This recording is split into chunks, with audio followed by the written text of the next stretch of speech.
هقول لك على سهم وهقول لك اسمه ممكن يطلع 40% في الفتره اللي جايه. ما اقدرش اقول لك وقت قد ايه طبعا، لكن انا متوقع انه ممكن يطلع 40%، ممكن يطلع اكتر، وفي ناس بتقول لك انه ممكن يتضاعف، وانا مش مستبعد الكلام ده.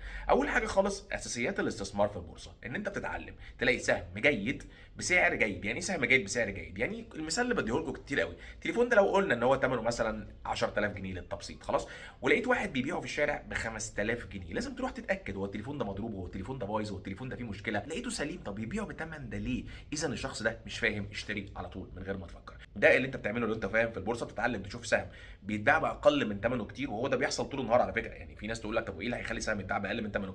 ايه الخوف، ايه الناس اللي بترمي عشان قلقانه، ايه الاخبار العامه السيئه، حاجات كتيره جدا جدا اللي مش متعلقه بالسهم. المهم يكون السهم نفسه مش بيمر بمشكله جذريه، او الشركه اللي ورا السهم مش بتمر بمشكله جذريه. قبل ما اقول لك السهم ده عايز اقول لك حاجتين. رقم واحد، احنا عاملين خدمه توصيات مباشره، اشتري كذا بيع كذا للبورصه الامريكيه، وبنعملها بنجاح شديد، والناس اللي معانا كسبانه كويس جدا الحمد لله، واحنا طبعا كسبانين. رقم اتنين، احنا عاملين خدمات تعليميه للبورصه المصريه من الالف للياء، سواء انت جاي من تحت الصفر او محترف. عايز تشترك في اي حاجه من دول هتبعت لنا على الواتساب اللي قدامك، ولو ما فيش رقم قدامك هتلاقيه في الصفحه الرئيسيه في القناه فوق. طيب، السهم ده النهارده هو سهم انفيديا، وهو في البورصه الامريكيه. وايوه انا ساعات بعمل فيديوهات على البورصه المصريه، وساعات بعمل على البورصه الامريكيه.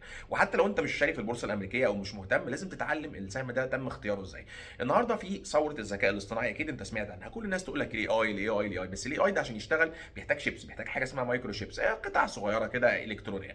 انفيديا من الماركت ليدرز في موضوع الذكاء الاصطناعي، وهي من الشركات اللي هي كان متوقع لها انها تتضاعف يعني بشكل كبير جدا بسبب الموضوع ده. بعد كده طلع موضوع اكيد سمعت عنه، بتاع ديب سيك، اللي هو السوفت وير بتاع الذكاء الاصطناعي اللي بيستخدم شيبس اقل، فالناس بدات تخاف ان الذكاء الاصطناعي في المستقبل هيستخدم شيبس اقل. لكن انا في اعتقادي ان ده كلام فارغ، لاني لو انت راجل بس يعني بتفهم سنه بسيطه في التقنيه، يعني في التكنولوجي، هتفهم ان انت النهارده الاي اي هو لسه في مرحله. عارف انت الانترنت لما زمان كنت تيجي تفتح الصوره تعمل لود، تقعد بالراحه كده تفتح قدامك، نفس القصه. انت بتبعت لشات جي بي تي النهارده تقول له اعمل لي صوره، بتستنى شويه، بتستنى ساعات دقيقه، بتستنى دقيقتين. امال لما تيجي تروح لشات جي بي تي، وده هيحصل قريب جدا، تقول له اعمل لي فيديو لصاحبي اللي اسمه محمد وهو بياكل همبرجر في الشارع مش عارف فين، وهيطلع لك كانه محمد، ومش هتعرف تفرق ما بينه وبين الحقيقي. وده جاي امتى ما نعرفش، بس جاي.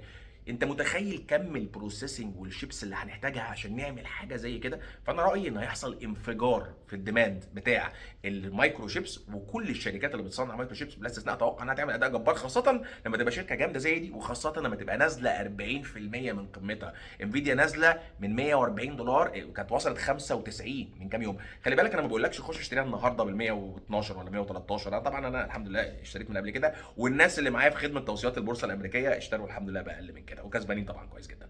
لكن ممكن تستناها تنزل، وده بيت لونج تيرم كويس جدا ان شاء الله. طيب، ده مجرد سهم. عايز توصيات مباشره في البورصه الامريكيه، نقول لك اشتري دي واشتريها امتى وبيعها امتى والكلام ده كله، قدامك واتساب ابعت لنا عليه.